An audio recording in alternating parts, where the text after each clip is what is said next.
Assalamualaikum warahmatullahi wabarakatuh.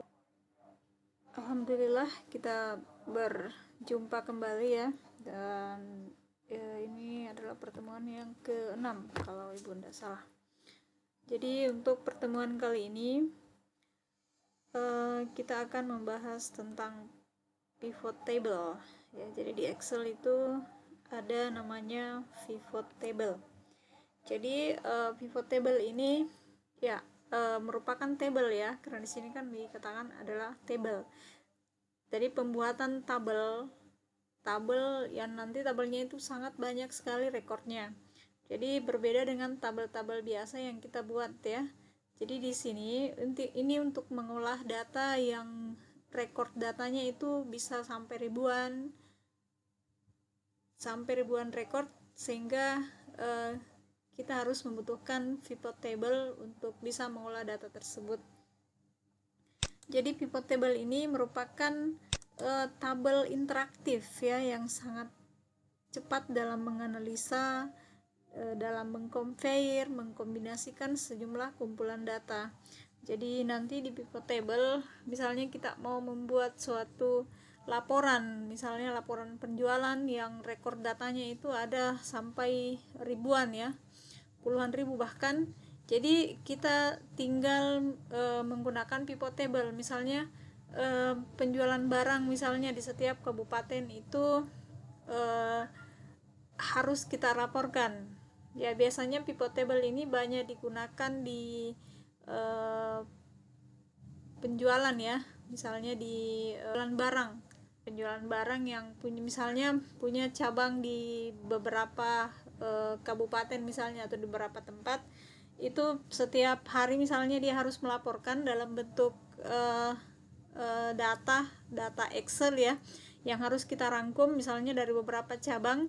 Nah itu nanti kita menggunakan namanya pivot table. Kalau misalnya menggunakan rumus function biasa, misalnya kita bisa menggunakan sumko, kita bisa menggunakan rumus-rumus yang lain di dalam Excel, misalnya menghitung jumlah total, menghitung rata-rata dan sebagainya ya. Kalau seperti itu ya bisa saja ya, tapi karena ini kan ada banyak rekor data, jadi pasti akan memakan waktu yang sangat lama.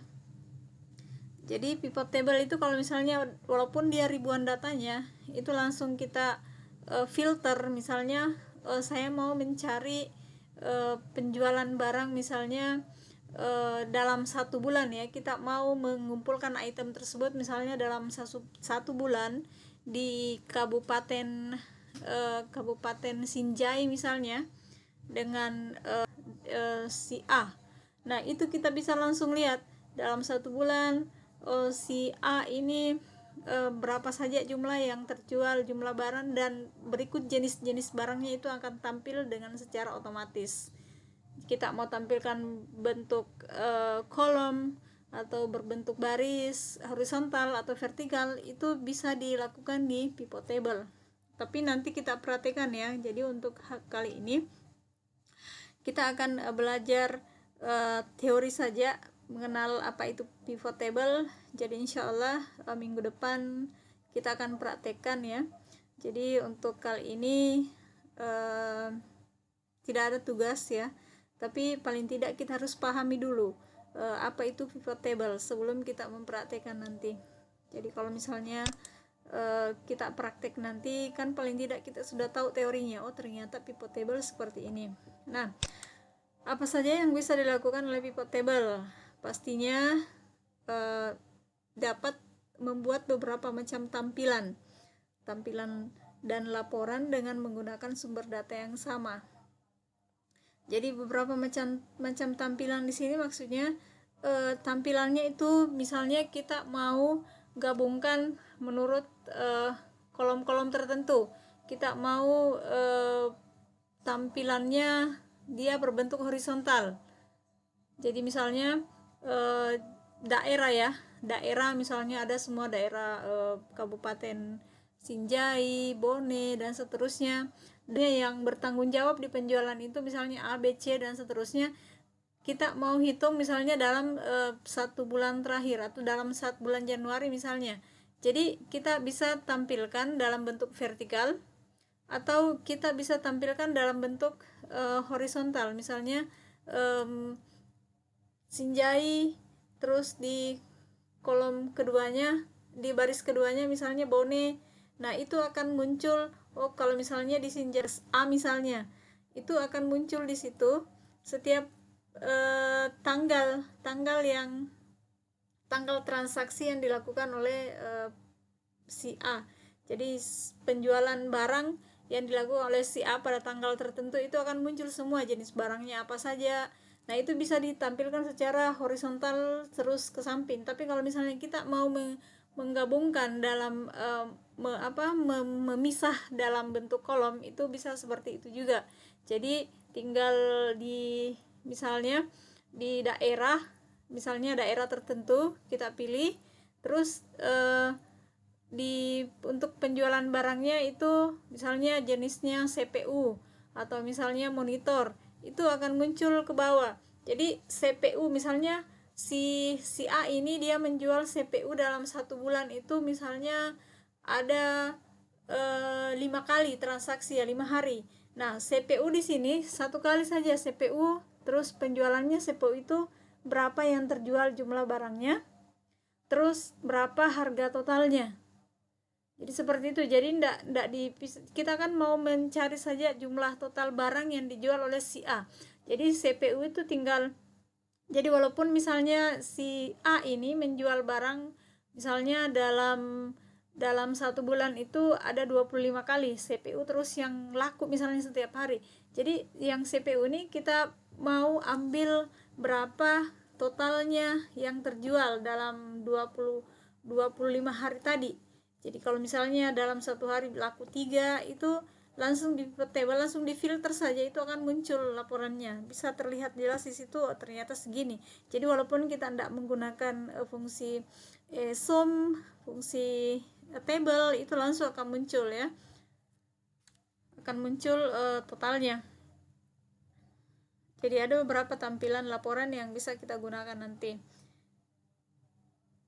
Jadi sumber ada namanya source datanya ya, jadi sumber datanya sama tapi bentuk laporannya nanti itu bisa berbeda-beda. Nah, selanjutnya ada namanya apa saja yang bisa dilakukan lebih portable, itu pastinya dia bisa memindahkan file ya dari satu ke lokasi lain. Jadi misalnya kita buat satu laporan dalam sheet tertentu, itu kita bisa pindahkan filenya. Ya, masalah file mungkin kalian sudah tahu ya. Jadi file itu adalah kolom ya, kolom di dalam Excel, kolomnya file dan record. Jadi record itu adalah barisnya. Jadi file misalnya nama mahasiswa. Nah, nama mahasiswa itu adalah filenya. Jadi filenya itu adalah nama mahasiswa, jadi kolomnya itu file nanti. Jadi nanti pada saat kita masuk di Microsoft Access pembuatan program ya, ada program sederhana nanti kita menggunakan database Access, itu kita pasti akan mengenal namanya file. Jadi file itulah nanti yang akan menjadi icon untuk menyimpan data. Jadi mungkin selama ini di Excel data mahasiswa misalnya value-nya ada Arman, terus Tina misalnya. Nah, itu semua nanti pada saat kita simpan, Tina, Arman itu akan masuk ke dalam tabel yang menurut field tertentu tadi, misalnya nama mahasiswa. Jadi semua pada saat di save itu akan masuk di field nama mahasiswa. Itu nanti kira-kira akan kita bahas di selanjutnya ya. Jadi tapi di sini juga kita sudah mengenal namanya field. Jadi mungkin tidak ada lagi yang tidak paham tentang file, yang mana record ya. Karena untuk membuat nanti program sederhana di Access itu harus dipahami. Jadi ini kita bisa pindahkan ya file-filenya, file dari satu lokasi, artinya dari satu sheet ke sheet yang lain. Terus apa saja yang bisa dilakukan pivot table? Bisa memilih atau menentukan file-file apa saja yang akan ditampilkan di laporan. Jadi kita bisa memfilter ya, kita bisa memfilter file apa saja, kolom apa saja yang akan ditampilkan di laporan. Misalnya laporannya tadi penjualan barang, oh kita mau cuma menampilkan di misalnya kolomnya tuh, itu langsung kita filter. Oh saya mau sales yang A misalnya, yang bertanggung jawab di penjualan yang A, itu langsung kita klik, kita pilih, itu akan muncul semua apa saja jenis-jenis barang si A, terus si A ini dari kabupaten mana misalnya, terus berapa yang di apa, terus jenis barang apa saja yang terjual, terus harganya, yang harga totalnya misalnya yang terjual berapa. Itu nanti akan kita buat juga di pivot table. Terus selanjutnya yang keempat itu, nah ini dia bisa mengumpulkan fil-fil yang berisi data numerik pastinya ya. Jadi di pivot table itu pastinya akan berisi nama data numerik atau nomor ya, atau nomor. Jadi bisa kita kumpulkan fil-fil tersebut dalam beberapa cara. Misalnya caranya jadi di sini di pivot table juga kita bisa kolaborasikan dengan rumus-rumus ya. Misalnya dalam fil-fil tertentu kita mau kumpulkan berapa jumlah totalnya dari kolom tertentu, berarti kita masukkan saja, oh saya mau pakai sum. Terus berapa average-nya atau rata-ratanya di kolom tertentu, fil-fil ini saya mau kumpulkan, saya mau cari rata-ratanya. Itu muncul nanti kita masukkan saja, dan itu rumusnya akan muncul sendiri di dialognya ya, dialog message boxnya. Nanti tinggal kita klik saja rata-ratanya berapa, di oke itu langsung muncul, jadi kita tidak mengetik lagi. Nah selanjutnya yang kelima yang bisa dilakukan oleh pivot table itu pasti yang ibu sudah singgung tadi ya, akan memfilter ya, memanfaatkan filter untuk mengontrol nilai-nilai tertentu yang akan ditampilkan ya. Jadi tadi ibu sudah singgung bagaimana memfilter. Oh kalau ada yang bertanya, yang tabel biasa kan bisa memfilter juga bu ya. Ya betul sekali, tapi kalau tabel biasa itu dia kapasitasnya itu kita ndak bisa memfilter per baris, tapi kita kalau di pivot table kita bisa memfilter per baris. Misalnya dalam daerah, misalnya daerah ada tadi daerah Bulukumba, daerah Bone, daerah Sinjai, ada banyak sekali di situ rekor yang berulang di setiap kabupaten misalnya. Nah kita mau memfilter misalnya khusus untuk daerah Bone saja. Jadi pada saat kita klik daerah Bone, itu muncul nanti kan kita cari misalnya jumlah totalnya yang kita cari, atau yang kita cari adalah grand total atau total keseluruhannya, atau subtotalnya yang kita cari, itu akan muncul langsung muncul sendiri. Atau misalnya kita mau cari rata-ratanya, itu langsung akan terfilter sendiri.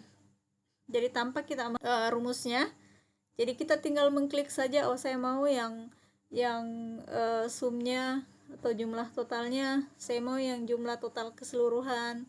Itu tinggal kalau dipilih fitur yang diinginkan ya, atau nilai-nilai yang diinginkan, itu akan tampil secara otomatis.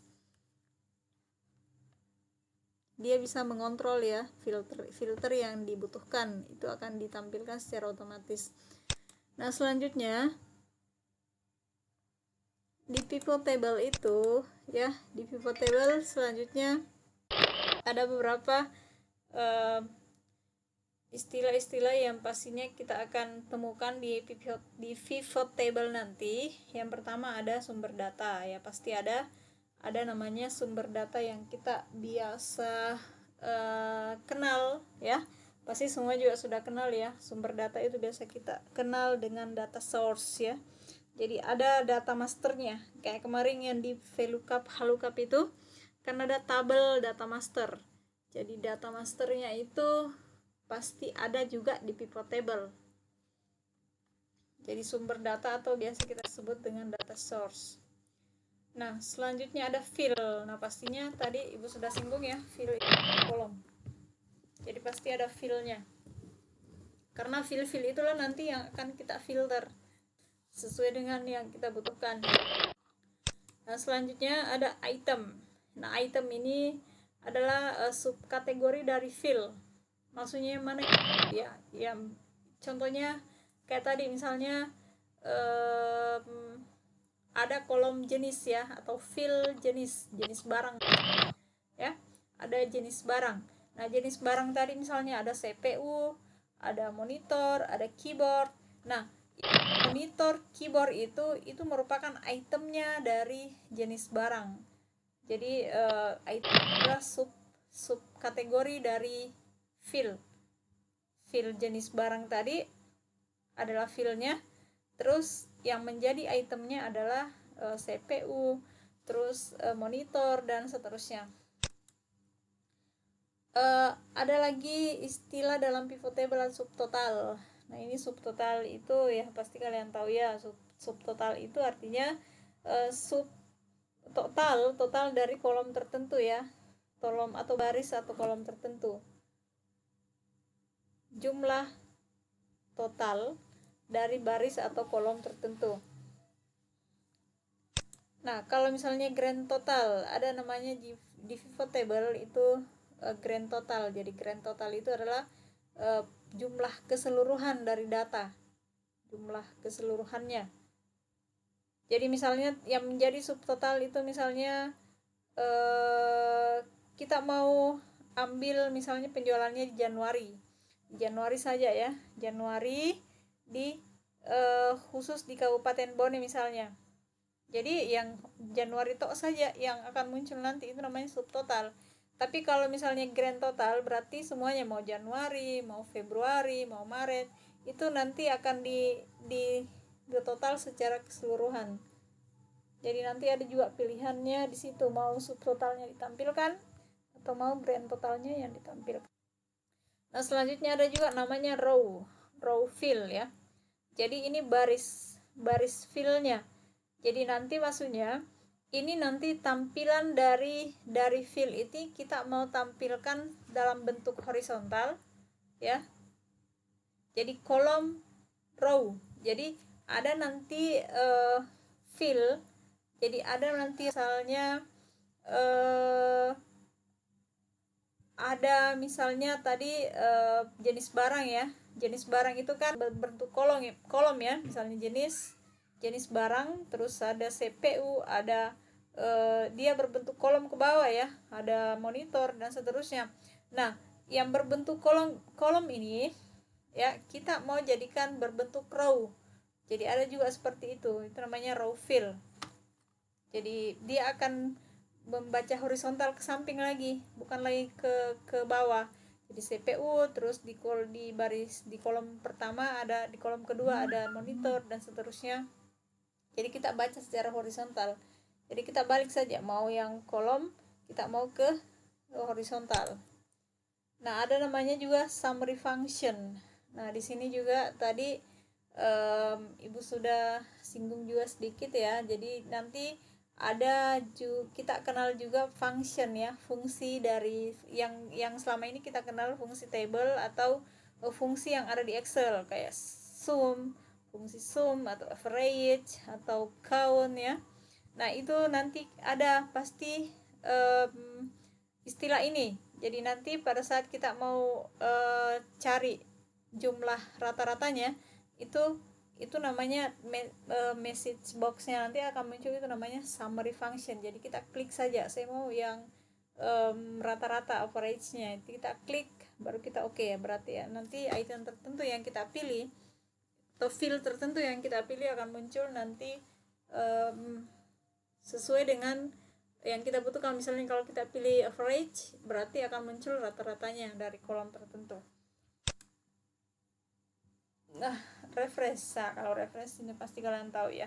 Itu juga namanya refresh. Jadi kalau misalnya ada perubahan data di masternya, di data masternya kita rubah datanya, misalnya angkanya tadi penjualannya si A, misalnya penjualan barangnya CPU ternyata yang salah input ya, yang seharusnya misalnya 500 yang diinput cuma 470. Jadi pada saat kita sudah merubah itu wajib untuk kita refresh karena itu akan berpengaruh di data nanti. Kalau sudah kita refresh pasti akan berubah nilainya.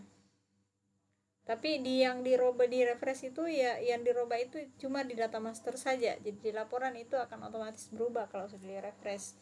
Nah, sekarang filter fill. Nah, ada juga di sini Ibu sudah singgung juga tadi bagaimana di situ ada filternya.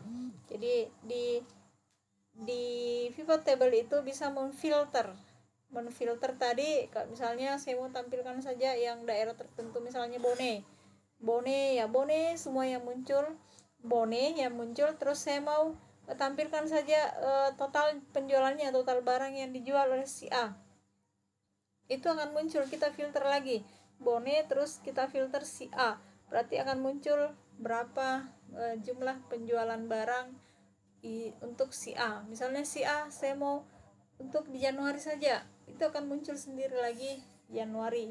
Jadi apa yang jelasnya di kolom itu ada fill-nya ya, kita bisa filter menurut fill yang kita inginkan ya. Nah, selanjutnya, nah ini tadi kebalikannya saja ya. Jadi kalau kolom fill, nah tadi yang dari kolom bisa kita yang dari bentuk horizontal atau row bisa kita jadikan dia berbentuk kolom ya. Jadi kalau misalnya row kita jadikan jadi kolom bisa kita jadikan jadi row ya. Kalau row bisa kolom bisa ke row atau baris.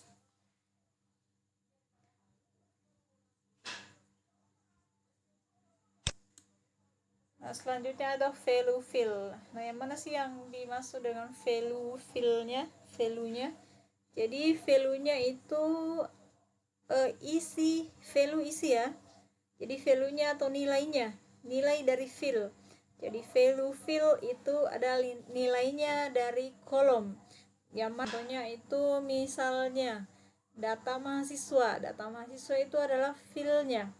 Jadi yang nilainya itu adalah namanya kalian, misalnya data mahasiswa ada si Tina, data mahasiswa ada misalnya si Arman, itu Tina Arman ini merupakan value dari fill data mahasiswa, itu maksudnya value fill. Oke, sudah selesai. Jadi untuk pertemuan kali ini ya, jadi kita cuma mengenal saja dulu pivot table, apa gunanya itu pivot table ya, apa bedanya pivot table dengan table biasa ya. Jadi pivot table itu kalau kita mau buat pivot table satu kolom pun bisa, yang jelasnya ada beberapa baris. Kalau pivot table itu cuma satu baris itu enggak bisa. Jadi walaupun satu kolom dia harus punya beberapa baris baru kita bisa buat pivot table. Tapi kalau cuma satu baris terus satu kolom itu tidak bisa. Jadi walaupun dia cuma satu kolom harus mempunyai beberapa baris. Jadi kalau cuma satu baris tidak bisa ya. Jadi untuk pertemuan kali ini itu tidak ada tugas ya. Jadi Ibu kasih free juga dulu tugasnya untuk pertemuan kali ini ya. Jadi silahkan kalian baca-baca dulu tentang materi pivot table. Insya Allah nanti minggu depan Ibu pastikan insya Allah pasti ada tugasnya ya. Jadi tugasnya nanti kita akan praktek seperti biasa ya. Ibu akan praktekkan dulu bagaimana membuat pivot table. Selanjutnya kalian mencari contoh kasusnya. Jadi kalau misalnya kalian mau cepat, mungkin karena ada tugasnya, cari-cari memang kira-kira contoh kasus yang bagaimana yang akan diangkat nanti. Karena di pivot table Ibu sudah katakan tadi bahwa pivot table itu bisa berisi ribuan data record. Jadi recordnya itu memang dia berulang-ulang. Misalnya ada tadi kabupaten Bone Januari, oh ada 3 cabangnya, oh berarti ada 3 di situ dalam Januari, terus Februari ada juga. Nah itu akan berulang terus datanya, beberapa record. Jadi makanya dia akan banyak record nanti, karena untuk mengolah data yang berulang tersebut di beberapa record itu pastinya akan memakan waktu yang lama kalau dicari-cari satu-satu berapa jumlahnya dari ini ya. Jadi di pivot table itu ya tinggal di filter saja menurut kebutuhan. Jadi ndak memasukkan rumus lagi ya, tinggal diklik-klik saja. Oh saya mau jumlah totalnya, tinggal di filter ya. Tapi cara-caranya ada juga caranya ya, nanti kita perhatikan insya Allah minggu depan ya. Jadi sekali lagi bersampaikan hari ini jadi untuk ke pertemuan kali ini tidak ada tugas ya, tapi bukan berarti tidak ada tugas kalian ini berhenti ya, tetap cari-cari materinya tentang portable ya. Ya sekali lagi kalau mau cepat ya tinggal cari contoh kasus. Memang kira-kira nanti kalau ada tugasnya saya mau angkat yang mana ya. Jadi yang jelasnya nanti pasti tugasnya itu masalah yang portable, penjualan barang ya. Jadi contoh kasusnya mau penjualan barang tentang apa, misalnya di bidang elektronik, nanti contoh kasusnya harus berbeda. Tapi itu nanti ya, nanti minggu depan insya Allah, belum kali ini, belum minggu ini. Oke, saya kira cukup untuk pertemuan kali ini. Jadi kalau ada misalnya nanti yang mau ditanyakan, silahkan di grup ya, kita diskusi di grup. Silahkan di chat di grup deh kalau misalnya ada yang mau ditanyakan. Jangan, sekali lagi Ibu sampaikan ya, jangan malu untuk bertanya. Silahkan bertanya saja ya. Tapi sekali lagi pertanyaan dalam bertanya itu harus ada etikanya. Ibu ndak pernah ya, Ibu selalu usahakan kalau Ibu baca, Ibu read, itu pasti ada balasannya. Tapi kalau ada mahasiswa saya di read Ibu ndak dibalas, wah mungkin Ibu ini ya. Tapi untuk selama ini kalau makanya kalau misalnya Ibu ndak ada waktu untuk jawab, itu biasanya Ibu diamkan saja dulu, ndak read. Tapi kalau di read pasti Ibu jawab ya. Oke, saya kira cukup dulu untuk pertemuan kali ini. Ibu akhiri dengan ucapan alhamdulillahirabbil tetap semangat dan jaga kesehatan ya. Dan mudah-mudahan secepatnya insya Allah kita bisa bertemu secara offline di kampus. Wassalamualaikum warahmatullahi wabarakatuh.